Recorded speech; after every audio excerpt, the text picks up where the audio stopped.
To introduce yourself and tell me what organisation you're involved with. My name is Shanta Sheila Nair. I'm from India. As I explained in the introductory remarks, I'm a dull, boring bureaucrat. I've spent 37 years of my life working for the governments of India and the regional government in the state of Tamil Nadu. Presently, I'm Vice Chairman of the State Planning Commission in the state of Tamil Nadu, which is in the south of India. And my background is, during my civil service career, it so happened that we belong to a civil service which is generalist in nature, and we move from sector to sector. And it so happened that in the 37 years of my life, at least 20 years were spent on issues relating to poverty alleviation, water, sanitation, waste management, and management of difficult resources like water and minerals and so on. So I come with that background of trying to meet the competing and sometimes contradicting requirements and demands of various stakeholders, and the government being the forum through which some of these contradictions are resolved, and the development process also is taken forward. So can you tell me what the importance of water in terms of growth and development is?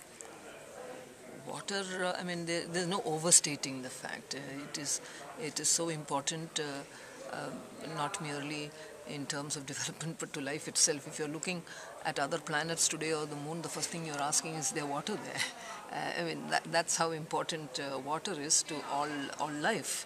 It's not only human beings, and all lives have a right to water.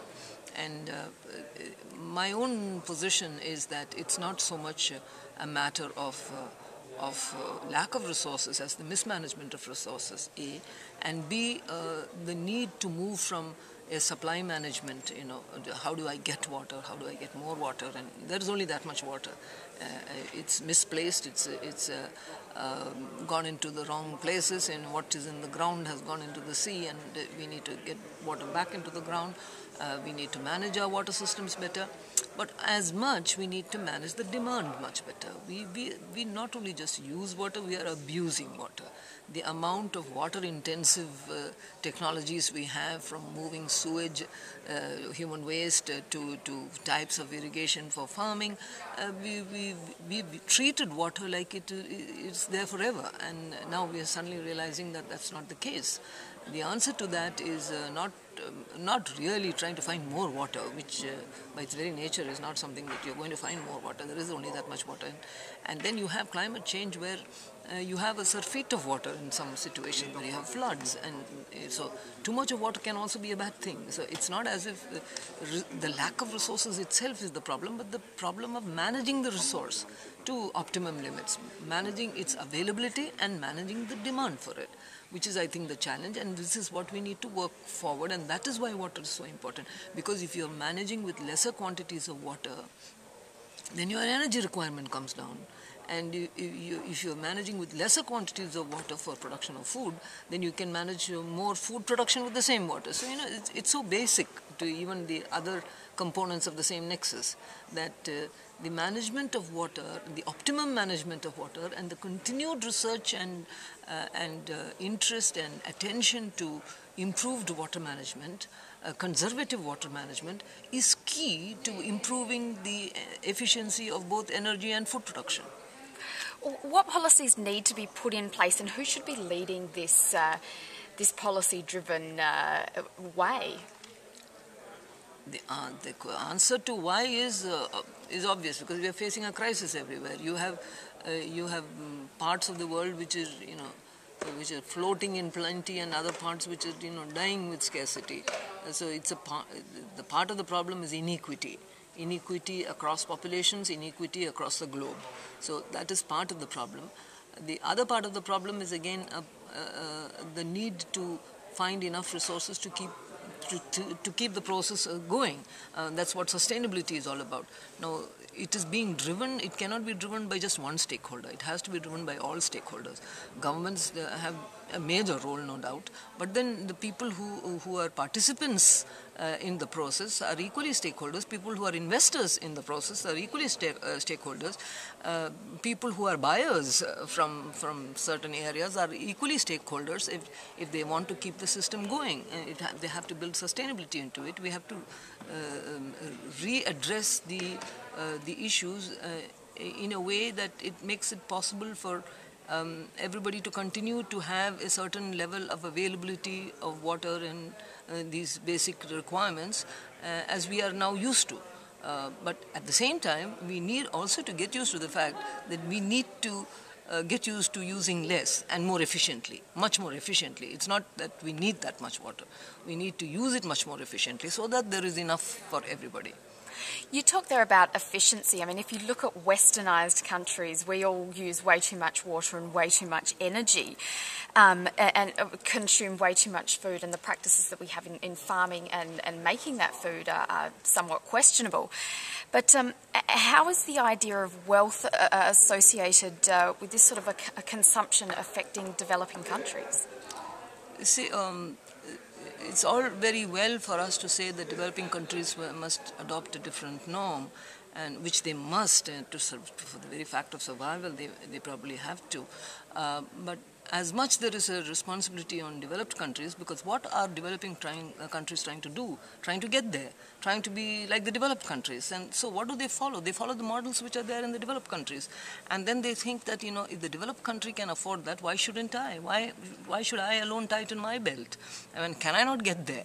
Can I not use all the resources at my command to live that kind of a lifestyle? Because that, in my whole idea of having made it, is the kind of lifestyle that which marks my success, which marks the fact that I have arrived. So I think there is an equal responsibility on all players and the globe as a whole to take responsibility for the fact that we are sharing these resources, that it's common to all human beings and all life forms, and that unless we learn to share it better and we have a responsibility and not point fingers at each other. Everybody points a finger at himself and says that what can I do to improve my quotient in this shared responsibility. And it affects different people different ways. And the developed world today, in terms of, I can talk for my country, in terms of education, knowledge, awareness, is huge. And they are contributing technical talent all over the world.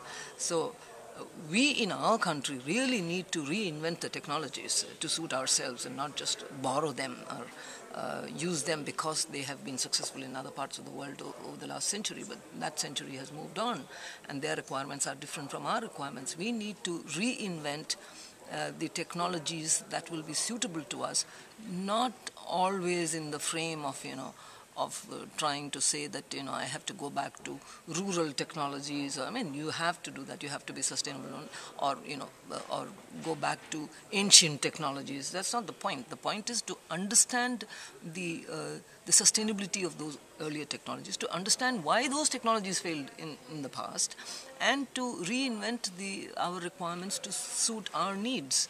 And I think we, the developing world, the BRIC countries, if you like, are where the maximum development, so-called, is going to take place, and should take the responsibility of showing new paths on how this development can be taken forward with equity, with making sure that human rights issues are taken care of, and that there is an inclusiveness in the process. These words are, just words until you start breaking it down, disaggregating it, going to the last man in the last community and saying, has he got what we are talking about?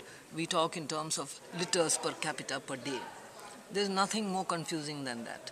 If you say that somebody has, in a particular city, has 100 liters per capita per day of water, it can just mean that 4 people are having 1,000 liters per day and 100 people are having 0 liters per day, and an average comes to 100 liters per day. So where is the equity? Where is the human right?